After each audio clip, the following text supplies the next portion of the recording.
wabarakatuh. Innal hamdalillah nahmaduhu wa nasta'inuhu wa nastaghfiruh wa na'udzu billahi min shururi anfusina wa min sayyiati a'malina. May yahdihillahu fala mudilla lahu wa may yudlilhu fala hadiya lahu. Wa asyhadu an la ilaha illallah wahdahu la syarika lah wa asyhadu anna Muhammadan abduhu wa rasuluhu sallallahu alaihi wasallam. Qala Allah tabaraka wa ta'ala, ya ayyuhalladzina amanu taqullaha haqqa tuqatih wa la tamutunna illa wa antum muslimun. Ya ayuhan nasu attaqu rabbakumul ladzi khalaqakum min nafsin wahidah wa khalaqa minha zawjaha wa bassa minhuma rijalan katsiran wa nisaa'a wattaqullaha alladzi tasaaluna bihi wal arham innallaha kana 'alaikum raqiba. Ya ayyuhalladzina amanu taqullaha wa qulu qawlan sadida yuslih lakum a'malakum wa yaghfir lakum dhunubakum wa may yuti'illaha wa rasulahu faqad faza fawzan 'azima amma ba'd.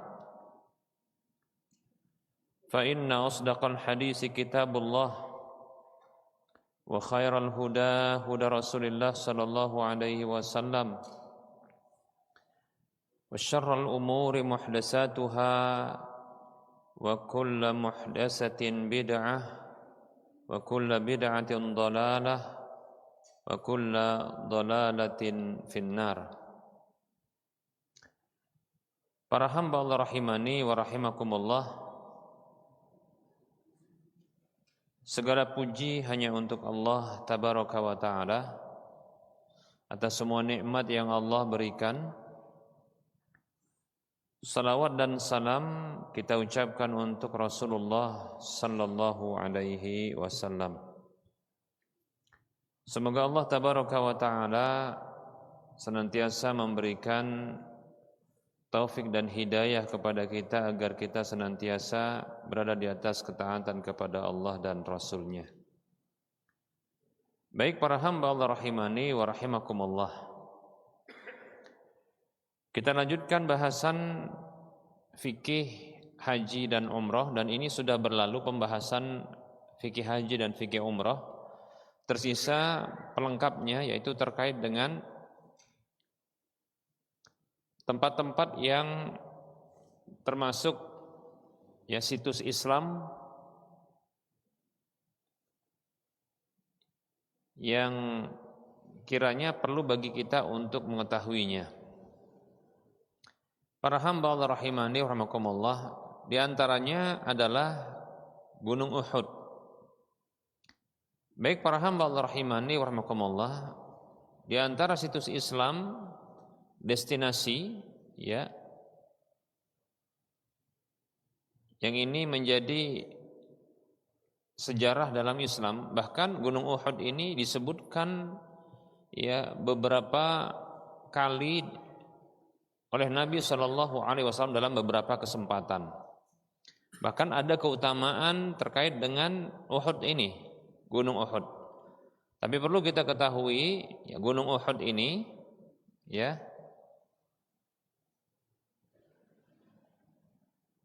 adalah sebuah gunung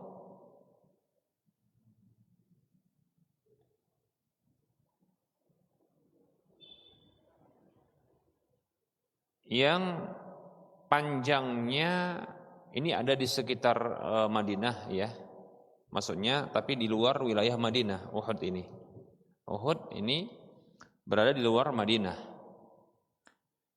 Baik para hamba Allah rahimani rahimakumullah, tapi orang yang berkunjung ke Madinah maka biasanya ya dalam rangka untuk umroh ini biasanya akan diarahkan untuk ya berkunjung ke Uhud untuk mengenal Uhud ini para hamba Allah.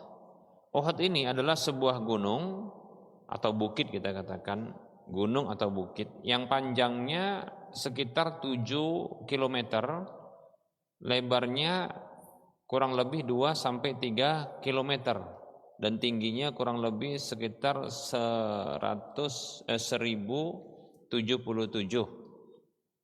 ya meter. Kita ulangi ya. Panjang dari gunung ini adalah 7 kilometer. Adapun ya dia lebarnya sekitar ya 2 sampai 3 kilometer. Ya. 2 sampai 3 kilometer, kemudian tingginya kurang lebih 1 kilometer. Ya. Atau 1077 meter. Baik para hamba Allah rahimani wa rahimakumullah.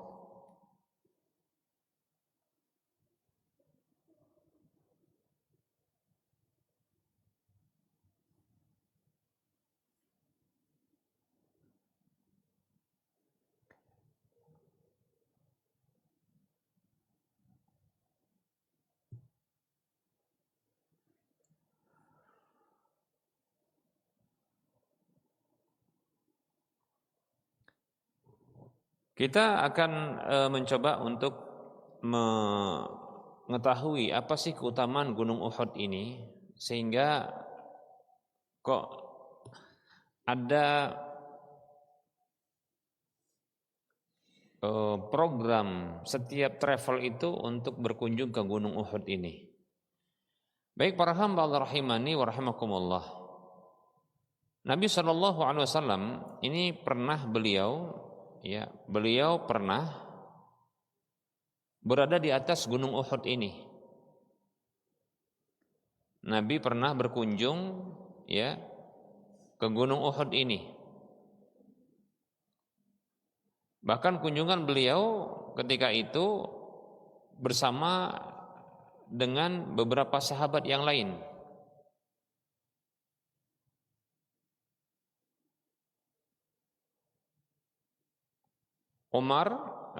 Abu Bakar, Umar, dan Utsman. Nabi SAW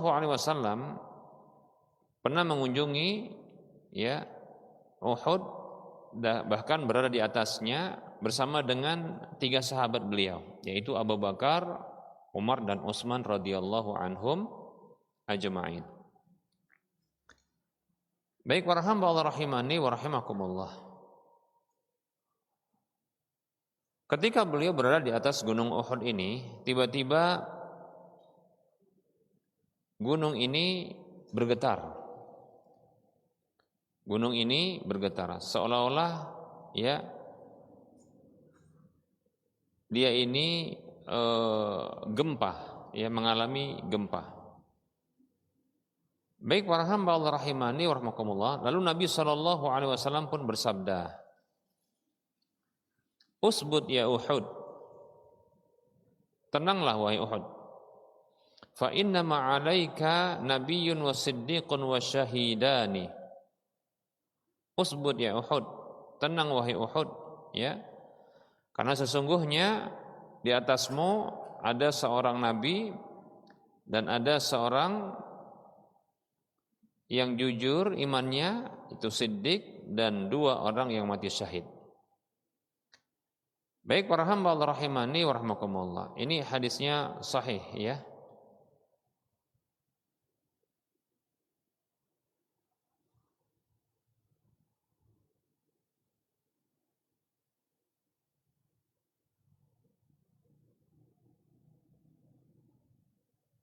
Hadis diriwayatkan oleh Imam Bukhari. Dalam hadis ini para hamba Allah rahimani wa rahmakumullah, ada keutamaan Uhud di mana Nabi SAW itu bersama dengan sahabat-sahabat mulia ini berada di atas Gunung Uhud. Lalu gunung ini pun ya bergetar dan Nabi SAW pun menghentakkan kaki beliau sembari mengatakan, "Usbut Uhud, tenang wahai Uhud. Fama alaika illa nabiyyun wa siddiqun wa syahidani." Ya. Tidak ada di atasmu melainkan seorang nabi, seorang yang jujur, ya, dan seorang yang mati syahid, dua orang yang mati syahid. Faedah yang lain dari hadis ini, ya, di sini ada pengkabaran tentang perkara gaib. Ini menunjukkan mukjizat Nabi Shallallahu Alaihi Wasallam, di mana Nabi mengkabarkan tentang dua orang sahabat yang akan mati syahid, yaitu Umar radhiyallahu an dan Utsman radhiyallahu an. Yang keduanya ini mati terbunuh, ya, terbunuh, mati syahid. Baik para hamba Allah rahimani wa rahimakumullah. Nah, keutamaan yang lain yang menunjukkan memang Uhud ini memiliki keutamaan adalah dalam hadis yang diriwayatkan oleh Imam Bukhari, Imam Muslim, Nabi kita Muhammad sallallahu alaihi wasallam bersabda, "Hadza Uhud wa huwa jabalun yuhibbuna wa nuhibbuhu." Nah, ini ya jelas ya, ternyata Gunung Uhud ini disebutkan oleh Nabi bahwasanya ya para sahabat Nabi dan para sahabat cinta dengan gunung ini. Ya, hadza Uhud. Ini adalah Uhud, ya. Wa huwa jabalun yuhibbuna wa nuhibbuhu. Dan dia adalah ya sebuah gunung yang ia mencintai kami dan kami pun mencintainya. Baik para hamba Allah rahimani wa rahimakumullah. Nah, ini keutamaan yang ada pada Gunung Uhud. Ya, Uhud ini ternyata mencintai ya Rasulullah dan para sahabat, demikian pula para sahabat Rasulullah dan para sahabat juga mencintainya. Baik para hamba Allah rahimani wa rahimakumullah. Berikutnya kita akan menyebutkan terkait dengan ya peristiwa yang pernah terjadi di Gunung Uhud ini. Yaitu sebuah peperangan yang menyebabkan ya peperangan yang terjadi antara kaum muslimin ya dengan orang kafir Quraisy ya. Peperangan yang disebut dengan perang Uhud ya, Ma'rakatu Uhud. Ya, disebut dengan Uhud karena peperangan itu terjadi di Gunung Uhud. Nah, dalam peperangan ini ya menyebabkan syahidnya sekitar 70 para sahabat radhiyallahu anhum ajma'in. Dan sehingga mereka dikuburkan di gunung ini. Ya, di gunung ini. Kalau sekarang kita berkunjung ke sana ya, maka kita akan dapatkan ada kuburan yang dilingkupi oleh ya pagar ya. Nah, di sana dikuburkan sekitar 70 sahabat. Ada satu sahabat yaitu paman Nabi Shallallahu Alaihi Wasallam, Hamzah, itu pernah dibawa pulang oleh saudarinya, yaitu bibi Rasulullah Safiyah. Ya, ketika Hamzah wafat, maka Safiyah ya, bibi Rasulullah ini membawa jenazah dibawa pulang ya ke Madinah. Namun ya Rasulullah SAW ya menetapkan kebijakan untuk para peserta Gunung Uhud, peserta perang Gunung Uhud yang wafat di Gunung Uhud, maka dikuburkan di Gunung Uhud. Akhirnya ya Safiyah pun melepas kembali ya Hamzah untuk ya bisa dikuburkan di Uhud. Demikian para hamba Allah rahimani wa rahimakumullah.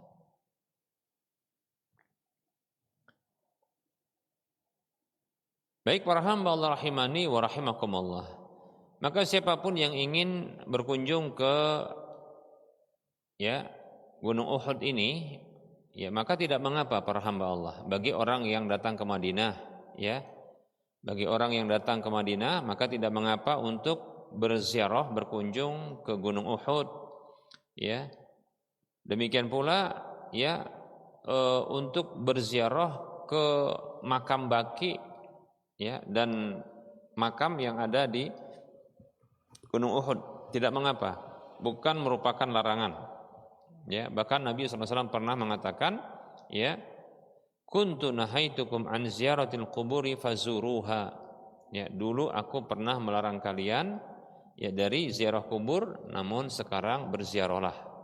Kemudian Nabi menyebutkan tentang keutamaannya, ya, hiya litudzakirukumul akhirah, itu bisa mengingatkan kalian kepada akhirat. Demikian. Baik para hamba Allah rahimani wa rahmakumullah. Nah, jadi kalau berkunjung ke Uhud, ya, untuk mengetahui tentang ya sejarah apa yang terjadi di dalamnya atau di sana, ya, sekaligus untuk ya berziarah ke makam Uhud lalu mendoakan di sana, maka tidak mengapa, ya, tentunya bagi orang yang datang ya ke Madinah, ya, untuk umrah nanti lewat Madinah, atau sudah umrah lalu berkunjung ke Madinah, karena memang ada anjuran untuk berkunjung ke Masjid Nabi SAW, itu Masjid Nabawi yang ada di Madinah.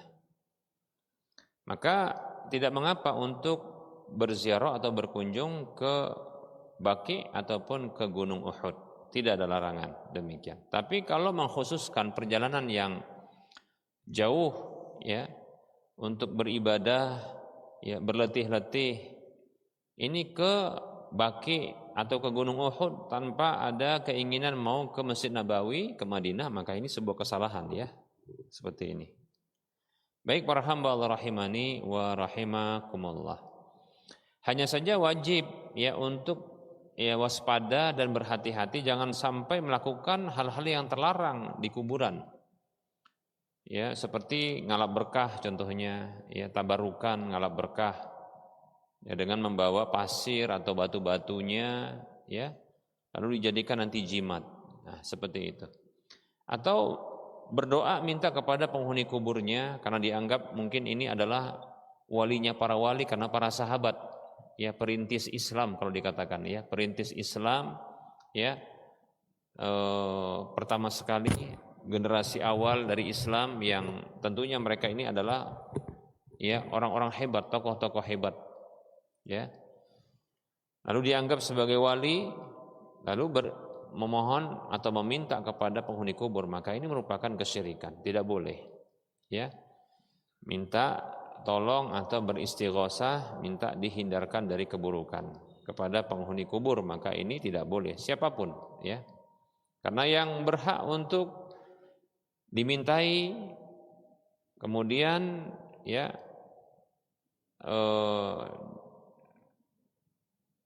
diarahkan pertolongan, maksudnya diarahkan permintaan pertolongan, ya, kepadanya hanyalah Allah Subhanahu wa taala.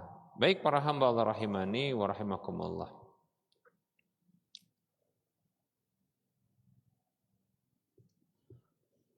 Kemudian, ya, hendaklah menghindari, ya, untuk melakukan ibadah-ibadah khusus di sekitar Uhud ini. Seperti contohnya, ya, salat, ya, di Gunung Uhud, ya, mendaki lalu salat di atasnya, demikian. Atau mendaki Gunung Uhud untuk mengambil, ya, keberkahannya, tabarukan, ngalap berkah begitu, ya. Atau contohnya, ya, ingin naik ke Jabal Rummah namanya. Jabal Rummah itu artinya bukit pemanah, ya, di mana, ya, para sahabat radhiyallahu anhum ajmain pernah ditugaskan sebagian sahabat untuk berjaga di bukit pemanah ini, yang sebagian besar mereka akhirnya pun tewas, ya, terbunuh. Baik, ya, tidak boleh untuk sekedar, ya, maksudnya untuk apa namanya tatabbu, ya, asari sahabah atau tatabbu li asari as-salihin, ya, itu ngikutin bekas-bekasnya orang-orang soleh, lebih-lebih para sahabat. Mereka adalah ya generasi awal dari orang-orang soleh bagi umat ini, demikian. Nggak boleh ya demikian. Kenapa? Karena ada ungkapan Umar radhiyallahu anhu yang mengatakan innama halaka man kana qablakum bitatabbu'ihim athara anbiya'ihim. Sesungguhnya ya telah binasa orang-orang sebelum kalian dikarenakan mengikuti ya bekas-bekas jejak-jejak para nabi, demikian. Contohnya seperti Samiri, ya Samiri itu yang dia ya mengidekan untuk anak sapi itu disembah, demikian. Ya patung anak sapi itu disembah. Sampai anak sapi itu, patung anak sapinya bisa mengeluarkan suara-suara, demikian. Baik para hamba Allah rahimani wa rahimakumullah. Oleh karenanya tidak boleh demikian. Kalau hanya sekedar pengen tahu ya tingginya Bukit Pemanah itu, monggo nggak masalah, ingin naik ke atasnya. Bukan maksudnya adalah untuk ngalap berkah, ya. Nah seperti itu. Baik para hamba Allah rahimani wa rahimakumullah. Nah berikut ini kita akan menyebutkan beberapa dalil-dalil hadis yang menyebutkan terkait dengan ya Gunung Uhud. Baik para hamba Allah rahimani wa rahimakumullah. Contoh ya hadis yang disebutkan oleh Nabi Shallallahu Alaihi Wasallam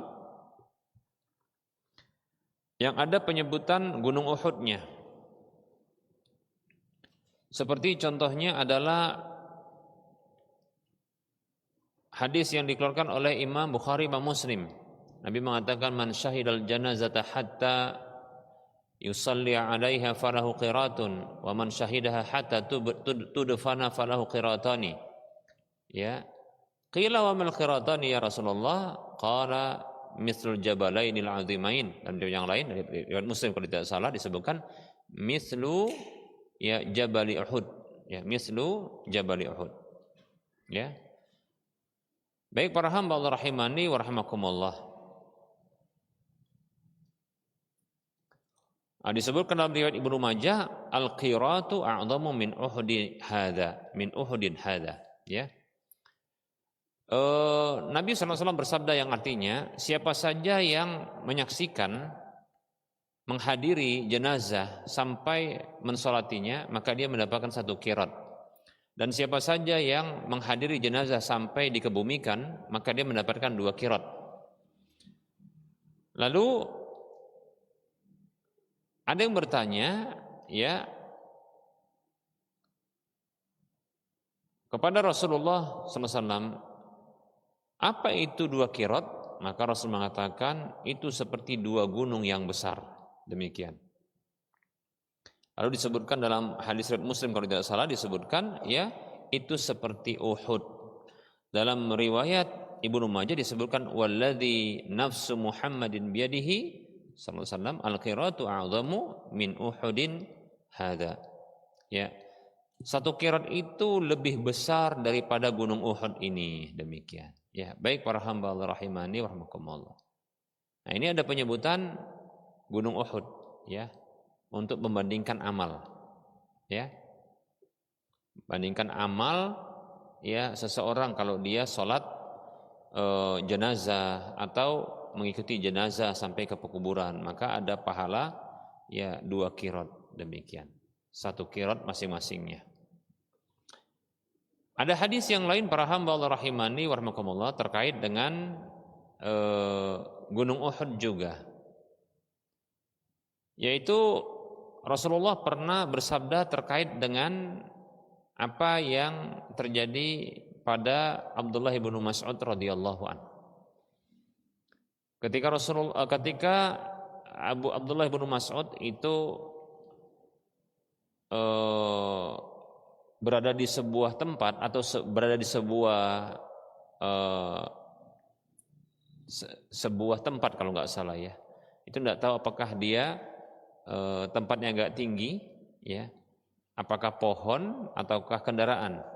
Yang jelas ada angin yang menerpanya lalu tersingkaplah betis ya Abdullah bin Mas'ud. Ternyata betisnya kecil, ya ramping gitu, ya. Sehingga membuat para sahabat itu tertawa karena Abdullah bin Mas'ud memang termasuk sahabat miskin ketika itu, miskin ya mungkin karena dia ramping begitu ya, sehingga ya betisnya pun kecil karena miskinnya, ya. Bahkan istrinya lebih kaya ketimbang dirinya, ya. Istrinya bisa bersedekah, dia nggak bisa bersedekah. Malah ketika ada anjuran bersedekah bagi para wanita, karena perempuan itu penghuni neraka yang paling banyak, maka istri dari Abdullah bin Mas'ud radhiyallahu anhuma, ya, itu Zainab namanya, itu datang kepada Nabi sallallahu alaihi wasallam, ya. Datang kepada Nabi, ya. Ketika dia mendapati suaminya itu mencegahnya untuk berinfak atau bersedekah keluar. Abdullah bin Mas'ud mengatakan, ya, orang yang paling bagus engkau sedekahi itu adalah suamimu dan anak-anakmu, demikian, ya. Baik para hamba Allah rahimani wa rahimakumullah. Lalu ya Zainab tidak menerima perkataan suaminya ini sampai dia datang kepada Nabi SAW. Lalu dia pun berangkat menuju Nabi, lalu mendapati ada Bilal, ya, sebagai penjaga. Lalu Bilal menyampaikan kepada Rasulullah SAW. Bilal radhiyallahu anhu mengatakan, ya, di luar ada Zainab. Rasulullah mengatakan, ayyu zananib, Zainab yang mana? Kata Rasulullah, Zainab ibnu Mas'ud, ya, yaitu Zainabnya ibnu Mas'ud. Maka disuruh masuk, demikian, ya. Lalu Zainab bertanya, wahai Rasulullah, maka diceritakan bagaimana kasusnya dengan suaminya, bahwasanya ya Anda memotivasi kami untuk bersedekah, ya. Lalu ketika aku hendak bersedekah, ya bersedekah begitu, ya. Lalu Ibnu Mas'ud menghalangiku, suamiku menghalangiku. Dia mengatakan orang yang berhak, ya, yang mendapatkan sedekahku adalah dia, suamiku dan anak-anakku, demikian. Apa kata Rasulullah? Shadaqa Ibnu Mas'ud. Benar itu Ibnu Mas'ud, demikian, ya. Orang yang paling berhak untuk mendapatkan ya sedekahmu adalah suamimu dan anak-anakmu, demikian. Ini menunjukkan ya Zainab itu kaya, ya, sementara suaminya Ibnu Mas'ud itu miskin. Dan ini menunjukkan juga bahwasanya harta suami bukan harta istri bukan harta suami, ya. Kalau kita harta kumpul kebo, ya. Nah gitu. Nanti begitu jadi masalah baru namanya ada gono gini, ya, begono begini katanya, kan gitu, ya. Baik para hamba Allah rahimani rahimakumullah. Nah ini miskin, ya, Abdullah bin Mas'ud ini miskin. Sampai ya miskinnya itu yaitu seperti itu, ya. Ramping orangnya, kecil kakinya. Nah, makanya gitu tersingkap, ya, tertawa para sahabat lihat kecil kakinya gitu. Mungkin kayak anak gini, ya. Ya, kecil gitu, ya. Kecil itu ramping gitu, ya. Ramping gitu dia. Jadi tertawa para sahabat. Apa kata Rasulullah? Rasulullah pun mengatakan begini, ya. Walladzi nafsi biyadihi, ya, lahu ma asqalu fil mizani min jabali Uhud, ya. Demi Allah yang jiwaku berada di tangannya, kata Rasulullah, ya. Sungguh keduanya ini, kakinya ini, tahu Rasulullah itu tahu, ya. Para sahabat tuh ngetawain siapa? Ya, Abdullah bin Mas'ud karena kecil kakinya, karena itu Rasulullah ada di situ. Rasulullah ada di situ, ya. Para sahabat karena angin begitu keras tersingkap kakinya, ya, terlihatlah betisnya yang kecil. Tertawa para sahabat. Jadi Rasulullah tahu sebab tertawanya mereka. Maka Rasul langsung, ya, menyatakan benar-benar kedua ini, kaki ini itu lebih berat di mizan, ya, di timbangan itu daripada Gunung Uhud. Gunung Uhud tadi Masya Allah gede banget, ya. Kalau kita ke sana itu Masya Allah gede banget itu Gunung Uhud. Ya tadi 7 kilometer itu panjangnya, kemudian lebarnya 3, kurang lebih, ya kurang dari 3 lah, 2 sampai 3, karena itu bentuknya nggak rata gitu dia. Jadi ada yang 2, ada yang 3 gitu ya lebarnya, ya. Kemudian tingginya 1 kilometer lebih dikit, ya demikian. Nah itu seperti itu gedenya. Ternyata betisnya Abdullah bin Mas'ud itu lebih besar, lebih berat maksudnya, bukan lebih besar, lebih berat dalam timbangan nanti. Nah dari sini para ulama menyebutkan bahwasanya, ya, nanti yang ditimbang di mizan itu bukan hanya amalan, bahkan fisik orang yang beramal itu juga akan ditimbang. Makanya kan ada bitokoh, tahu bitokoh ya? Bitokoh, hadis bitokoh tahu ya? Ya, hadis tentang apa? Ada kartu, bitokoh itu kartu kayak kartu, tapi bentuknya apa nggak ngerti. Tapi pokoknya di akhir ada bitokoh namanya, kartu, semacam kartu. Itu dimiliki oleh orang beriman yang tertulis padanya la ilaha illallah. Nah ini kartu ini kalau ditimbang, ya itu lebih berat ketimbang segala sesuatu. Nah demikian. Ya. Jadi jangan sepele dengan apa keimanan kita la ilaha illallah, apalagi zikir kita la ilaha illallah, demikian. Baik para hamba Allah rahimani wa rahimakumullah. Nah, jadi yang ditimbangan amal itu bukan hanya amalan yang ditimbang. Mizan itu bukan hanya menimbang amalan, ya. Tapi ternyata ada benda-benda fisik juga seperti fisik dan benda-benda tadi bitokoh kartu, ya. Kartu itu kartu yang tertuliskan la ilaha illallah, ya, milik setiap orang yang beriman. Nah, ini lebih berat, ya. Akan ditimbang. Baik para hamba Allah rahimani wa rahmakumullah. Nah, seperti itu. Baik, apa hadis yang lain yang terkait dengan Gunung Uhud, ya. Kalau tadi hadisnya riwayat Ahmad. Ada hadis yang lain juga diriwayatkan oleh Imam Ahmad tentang infak.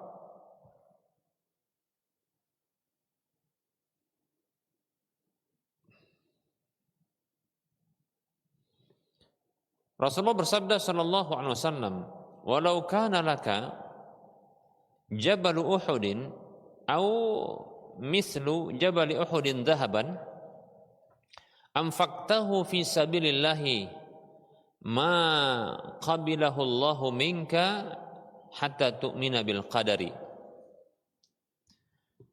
Rasulullah sallallahu alaihi wasallam bersabda, andaikan engkau memiliki gunung Uhud atau seperti gunung Uhud berupa emas, jadi emas sebesar gunung Uhud, masya Allah, ya, atau semisal itu. Tapi nggak ada orang kayak gitu, ya, nggak ada orang yang punya emas sebesar gunung Uhud, ya, jangankan gunung Uhud, ya, sebongkah aja mungkin nggak ada, ya, bongkah besar. Oh ada Ustaz, bentuknya apa? Bentuk apa itu?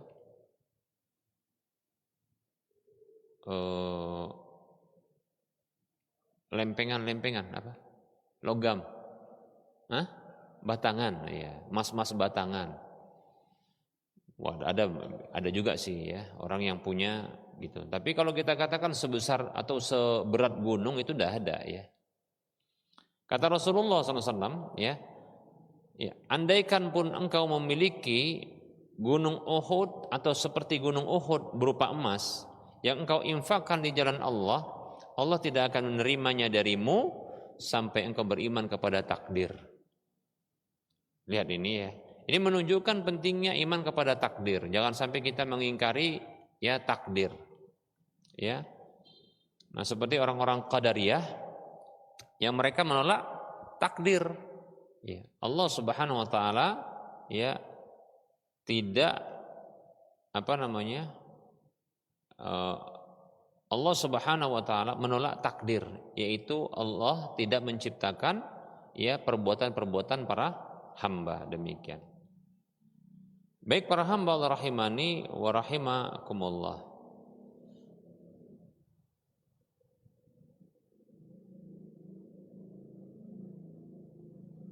Kemudian ada hadis yang lain, hadis yang dikeluarkan oleh Ad-Darimi,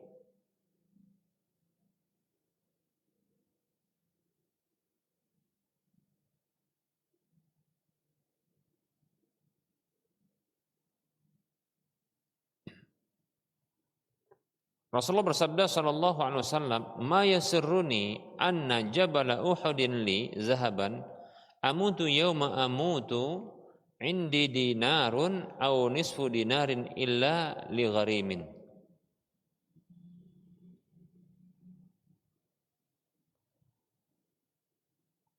Rasul bersabda sallallahu alaihi wasallam yang artinya maknanya kurang lebih seperti ini.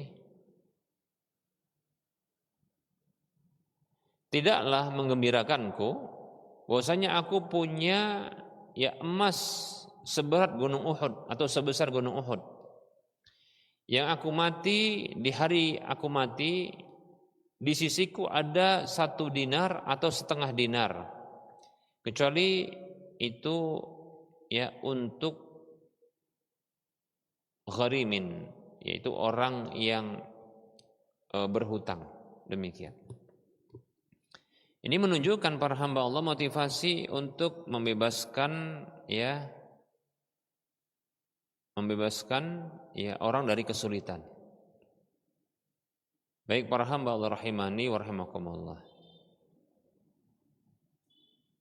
Nah, ini barangkali yang bisa kita sampaikan terkait dengan Gunung Uhud, keutamaannya dan hadis-hadis yang berkaitan dengan penyebutan Gunung Uhud. Baik para hamba Allah rahimani wa rahimakumullah.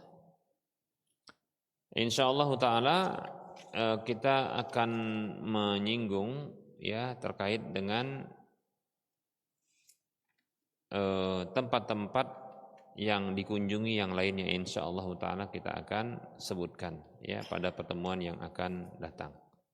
Baik.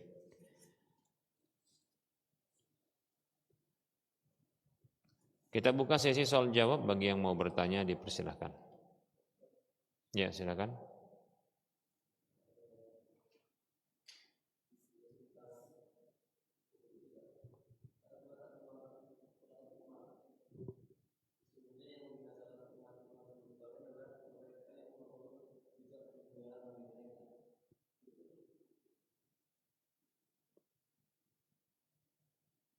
Gimana maksudnya? Ya, itu seperti tindakan Samiri. Pernah tahu kisah Samiri dalam Al-Quran itu? Ya. Tadi sudah kita sebutkan, dia itu mengakui bahwasanya dia ngikutin jejak para nabi terdahulu,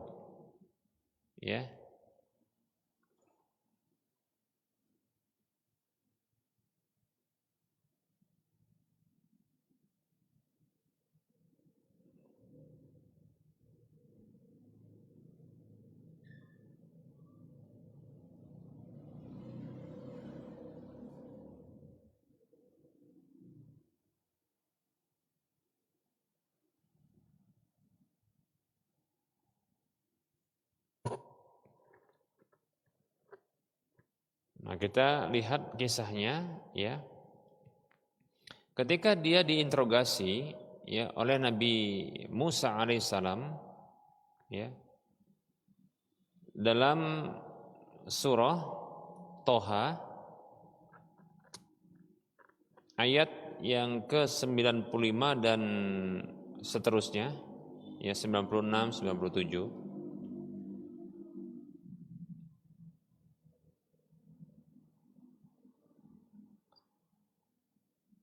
Nabi Musa mengatakan,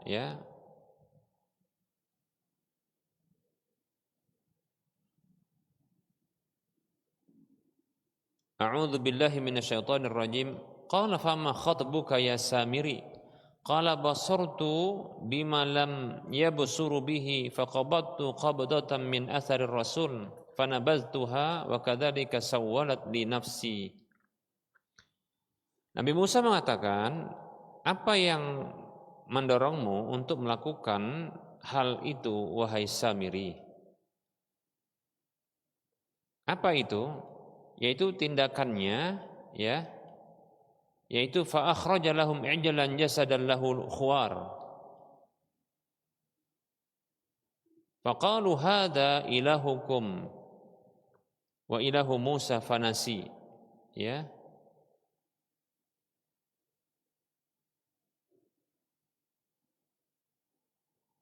yaitu Samiri. Lalu Samiri dia mengeluarkan untuk Bani Israel yang ketika itu Nabi Musa alaihissalam tidak ada di tempat itu, ya. Sepertinya ini ketika beliau ini ya ada kegiatan keluar, seperti kalau nggak salah ya mungkin yang belajar dari Nabi Khidir ya, atau kegiatan yang lain. Pokoknya Nabi Musa alaihissalam menitipkan kepada Nabi Harun alaihissalam, ya. Maka Samiri mengeluarkan ya untuk mereka dari lubang tersebut jasadan lahu khuwar,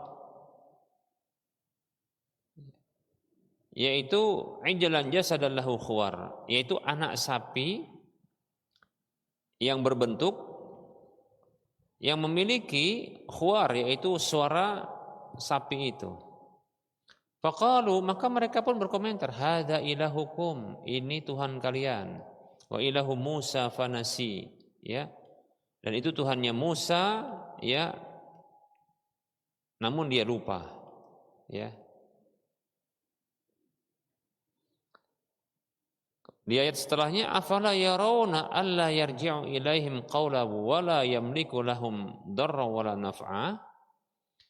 Tidakkah mereka memperhatikan bahwa patung anak sapi tersebut, jadi itu patung ya, patung anak sapi tersebut itu tidak bisa berbicara, tidak bisa memberikan jawaban ucapan kepada mereka, ya, dan juga tidak memiliki kemampuan memberikan mudarat dan kemanfaatan, demikian. Nah, inilah kenapa ya jadi dampak dari tindakan Samiri yang mengeluarkan ya patung anak sapi dari lubang itu, ternyata ini memunculkan suara. Lalu orang-orang pun ini berarti hebat ini. Nah gitu, sehingga mereka mengatakan ini Tuhan, seperti itu yang disembah. Maka ya diinterogasi Samiri ini oleh Nabi Musa alaihissalam, ya. Ya, qala fama khatbuka ya Samiri, ya.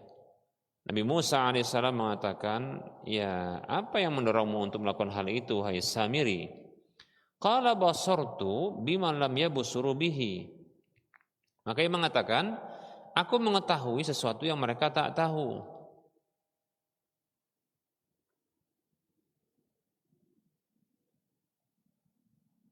Faqabattu qabdatan min atharir rasul, ya. Maka aku ambil ya segenggam dari jejak Rasul tersebut. Fanabattuha, lalu aku melemparkannya, ya. Wa kadzalika sawarat li nafsi, demikianlah ya nafsuku membujukku. Nah, demikian. Wallahu alam, ya.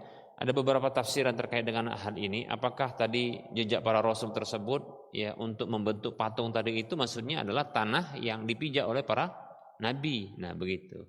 Ya, untuk membuat patung. Lalu patung itu ternyata bisa mengeluarkan apa? Mengeluarkan suara, demikian. Mungkin suaranya ini dianggap aneh. Benda bisa keluarkan suara. Ya. Baik ya. Nah, maka itu diantara contohnya. Ya, itu tatabbu' asaril anbiya atau asaril rasul, demikian, atau asaril rusul. Nah, begitu. Itu contoh saja. Nah, yang mungkin potensi dilakukan oleh orang sekarang itu, ya, ketika mereka mengikuti jejak para rasul, nanti mereka itu mengambil sesuatu dari apa yang dijalani tersebut, ya, kemudian dijadikan sebagai apa? Hal-hal yang bisa membuat mereka itu syirik, jatuh kepada kesyirikan. Seperti contohnya mungkin ya,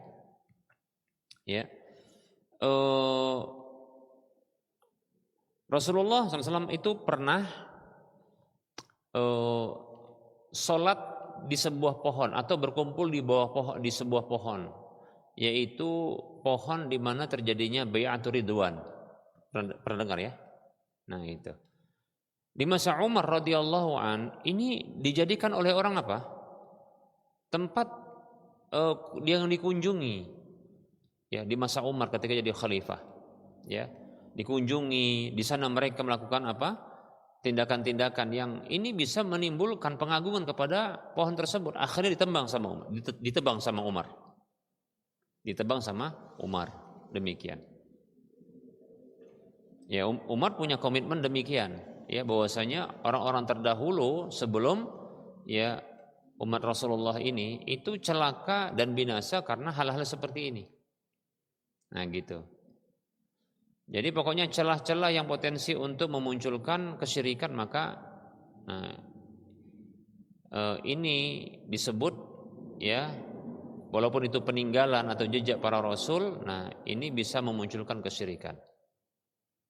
Demikian, nah seperti itu kurang lebihnya, ya. Kalau Umar sendiri sudah melakukan itu terhadap pohon Baitur Ridwan, ya, pohon ya di mana terjadinya Bai'atur Ridwan, demikian.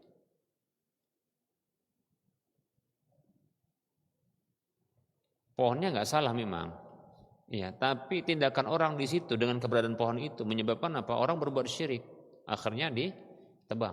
Nah, gitu.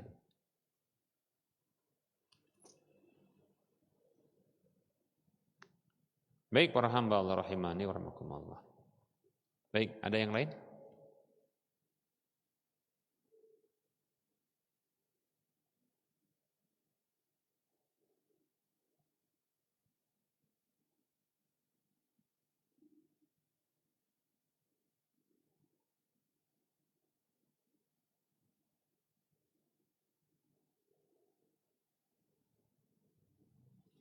Asar ini artinya bekas, paham ya?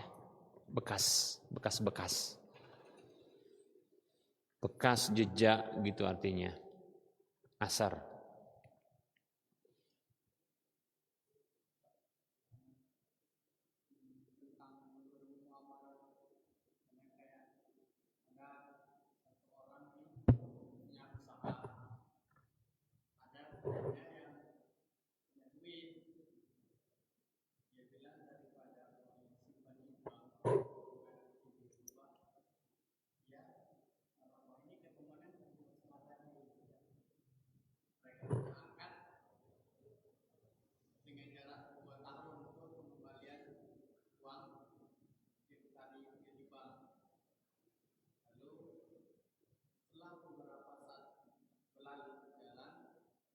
Berjalan, disepakati.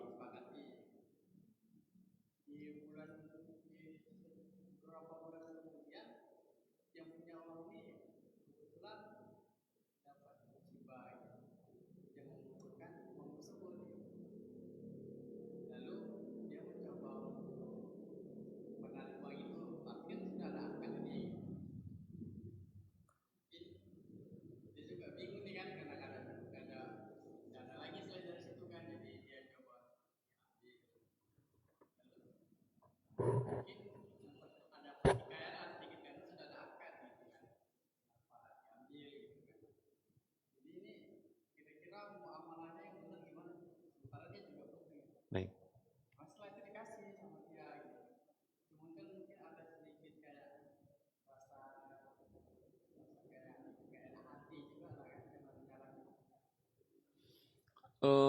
Baik.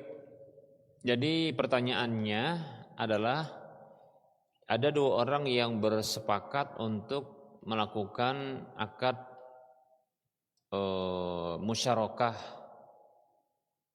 ya, musyarakah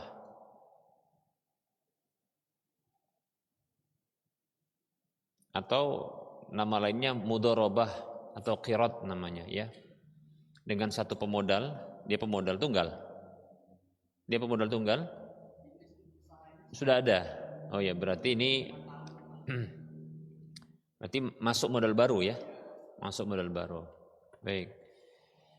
Jadi pokoknya musyarakah, ya, ini musyarakah, terjadi akad kerjasama untuk sebuah usaha, lantas disepakati dalam jangka 2 tahun, lalu ketika berjalan beberapa bulan, ya, ternyata sudah diminta kembali karena ada musibah yang menimpa pemodal baru tersebut, ya.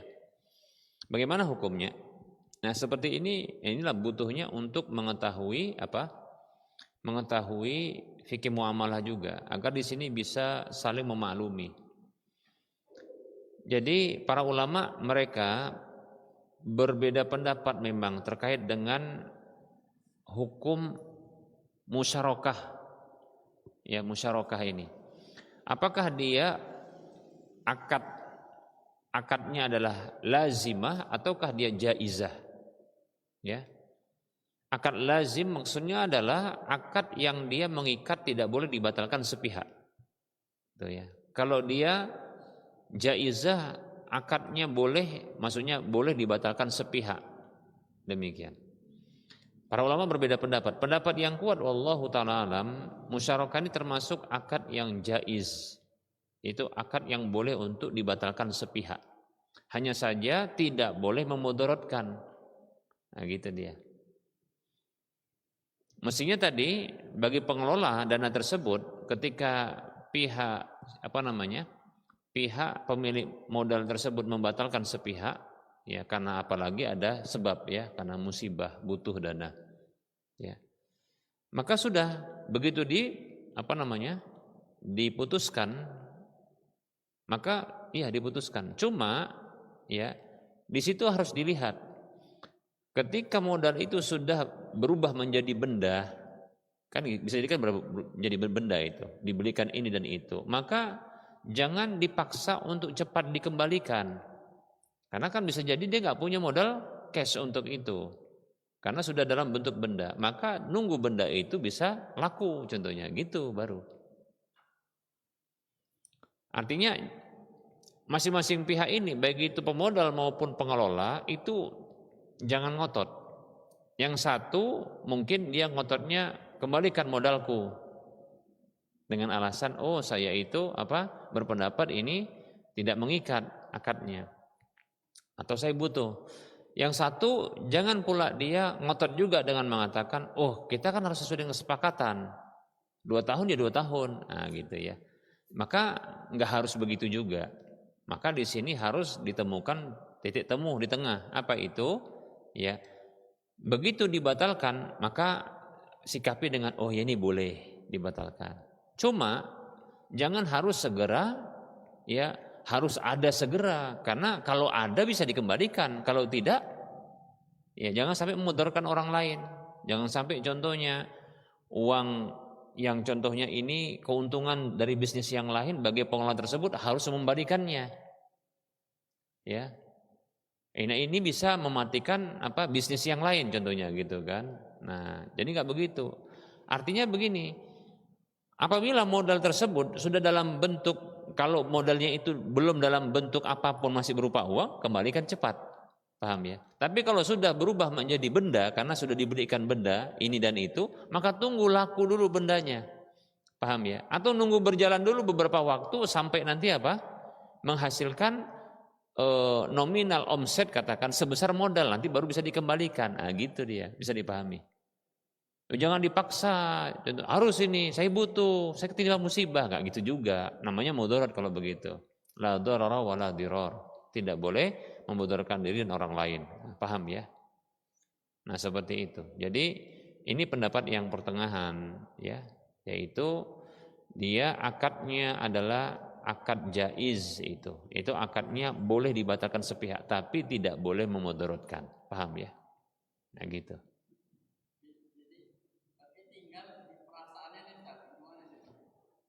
Kesalahannya karena ngotot. Kesalahannya pengelolanya dia ngotot dia harus sesuai dengan akad. Nah itu di situ. Dan satu ngotot juga dia harus dikembalikan. Sebenarnya tinggal duduk saja. Atau ketika mereka itu gimana ini ya? Saya mau minta karena saya tertimpa musibah, saya harus saya harus mendapatkan modal saya gitu kan. Ya. Yang satu gimana ini?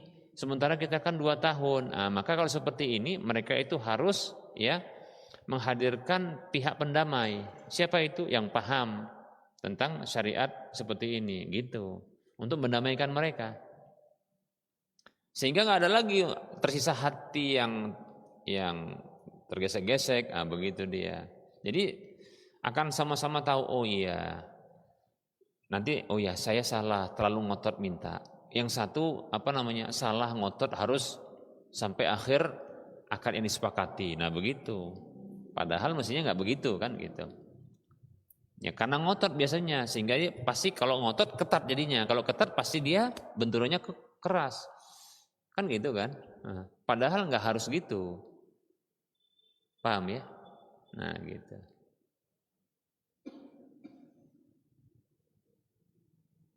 Nah sebab berikutnya adalah tidak memahami tentang begitu mahalnya ukhuwah Islamiyah ketimbang hanya masalah harta. Nah itu dia. Nah kaum muslimin sekarang itu bisa dikatakan krisis ukhuwah. Nah gitu. Karena hal-hal sepele, masalah dunia, harta, masalah kedudukan, ya kan? Ya, yang ya bentuk antuk-antukan gitu ya, bentur-benturan mereka gitu. Itu membuat kadang itu jadi masalah.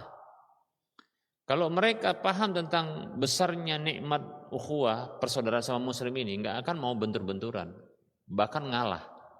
Nah gitu. Kalau kita lihat ya generasi awal dari umat ini, begitu juga kalau kita lihat dalil-dalil itu betapa luar biasalah ya, memang besarnya nilai ukhuwah itu, nilai persaudaraan itu, ketimbang hanya sekedar harta saja. Ya, begitu. Ini menunjukkan lemah iman juga bisa dikatakan. Ya. Masalah harta, masalah kedudukan, ya itu terjadi clash. Enggak begitu. Ya. Para sahabat itu ya, siapa sahabat Abdurrahman bin Auf ketika dipersaudarakan dengan siapa? Salah seorang sahabat? Ya. Sa'ad namanya ya, Sa'ad ya. Ya. Maka malah saat ini menawarkan ya kepada Abdurrahman bin Auf setengah hartanya dan satu istrinya. Coba bayangin itu ya. Sampai begitu. Kalau kita no way. Nah gitu. Nah seperti itu ya. Yang mereka luar biasa ya dalam pengorbanan untuk persaudaraan. Ya mestinya demikianlah ya. Walaupun nggak harus seperti itu, paling tidak ya jangan sampai lah gitu ya masalah harta membuat kita itu bertikai. Masalah dunia itu membuat kita itu bertengkar, demikian ya.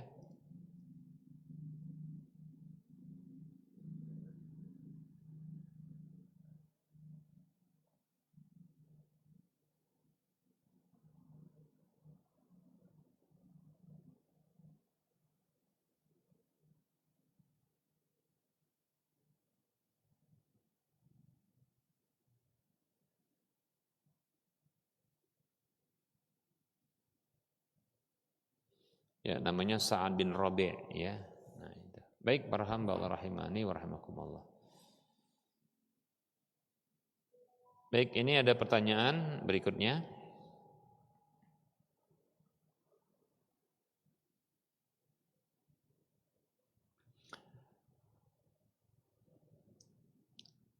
Pertanyaan pertama, Assalamualaikum Ustaz, mohon maaf mengganggu waktunya sebentar. Izin bertanya. Jadi ada seorang ikhwan dari RII ngajak saya nikah Ustaz. Dia mempermasalahkan saya yang sering ikutin kajian roja. Lalu saya istikharah dan meminta kepada Allah, jika memang dia yang terbaik untukku dan agamaku maka mudahkanlah ya Rabbi. Tapi setiap kali saya meminta dalam sujud malamnya, saya selalu bermimpi buaya. Buaya darat ini ya. Menurut Ustaz, apakah itu harus saya tolak lamarannya atau saya terima? Mohon dibalas Ustaz. Baik, ini penting ya. Penting juga ini. Bismillah, waalaikumsalam warahmatullahi wabarakatuh. Saya sarankan tidak pun istikharah, tidak usah diterima. Tapi kalau sudah istikharah, alhamdulillah, ya. Dan mimpi buaya itu indikasi buruk, ya. Kenapa? Ya, karena kita tahu mereka yang berafiliasi kepada RII ini Mereka jalurnya keras, kaku. Ya, saya tidak apa-apa dibenci dalam masalah ini kalau menjelaskan. Kenapa? Karena inilah yang membuat rusaknya apa? Rusaknya dakwah salaf. Ya, dakwah yang begitu indah ini, yang lemah lembut ini, itu hilang karena seperti ini. Ya, bisa hilang, dia bisa membuat orang berubah apa? Berubah image-nya, ya, berubah persangkaannya, atau malah berburuk sangka dengan dakwah salaf. Kenapa kok dakwah salaf ini keras begitu ya? Kaku sekali. Dan tidak memahami terkait dengan ya hal-hal yang sifatnya ya perbedaan. Seolah-olah bagi mereka perbedaan itu semuanya adalah masalah prinsip. Ya. Padahal perbedaan itu ada perbedaan dalam masalah furu', ada masalah usul. Ada dalam masalah usul, dalam masalah furu'. Perbedaan dalam masalah usul sebenarnya tidak boleh terjadi perbedaan. Karena dalam masalah prinsip tidak boleh ada perbedaan. Ini tidak boleh ditoleransi. Demikian. Adapun dalam masalah furu', ya, maka ini di sini diterapkan lapang dada dan toleransi.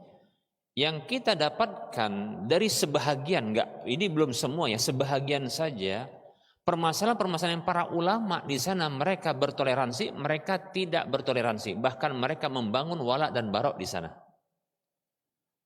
Mereka memberlakukan tahdzir, menyikapi secara berlebihan, ya. Nah, ini luar biasa. Nah, ini yang membuat terjadinya perpecahan. Padahal ya manhaj salaf ini manhaj yang menyatukan, ya, yang suka dengan ya bersatunya wahdatus sufuf lil muslimin, yaitu bersatunya barisan kaum muslimin. Adapun permasalahan-permasalahan yang terkait dengan contoh itu seperti yayasan, seperti contohnya ini seperti ini, yaitu apa? Masalah video, kamera video seperti ini. Ini diharamkan dan dijadikan sebagai apa? Sebuah prinsip yang di sana jadi berloyalitas bagi orang yang mereka ya membuat video dalam kajiannya, maka ini disikapi dengan berlebihan. Itulah kenapa TV Roja itu disikapi, paham nggak? Karena dia menggunakan kamera dan video, demikian. Bahkan para ulama yang dulunya ya itu tidak menggunakan video kamera, ya kamera dan video ini, itu dijunjung oleh mereka, diambil fatwanya kan gitu ya. Nah, begitu ternyata video ini ya, ini memberikan manfaat yang luas. Ya. Nah, ulama tersebut pun beralih untuk ya mau untuk bisa menyiarkan kajiannya lewat video, lewat TV demikian. Karena manfaatnya luas. Fatwa-fatwa kebaikan itu sampai.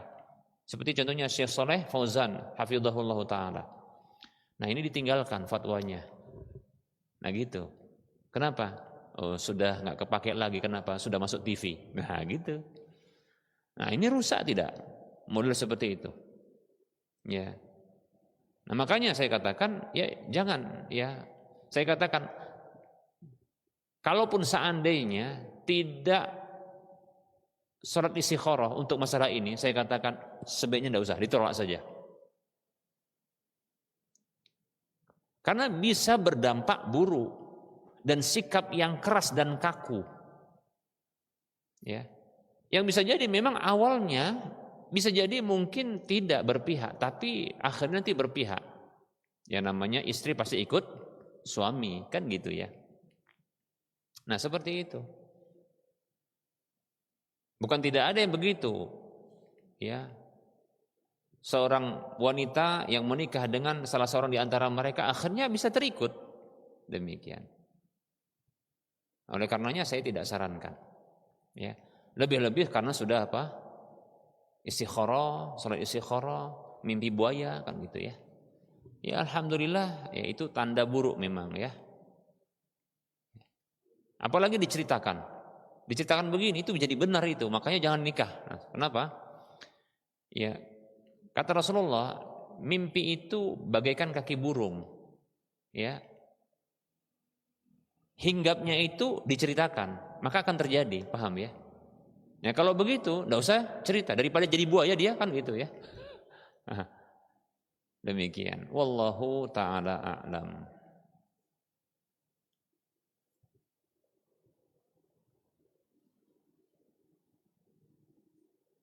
Baik, barangkali ini saja yang bisa kita sampaikan. Mohon maaf atas segala kekurangan, ya.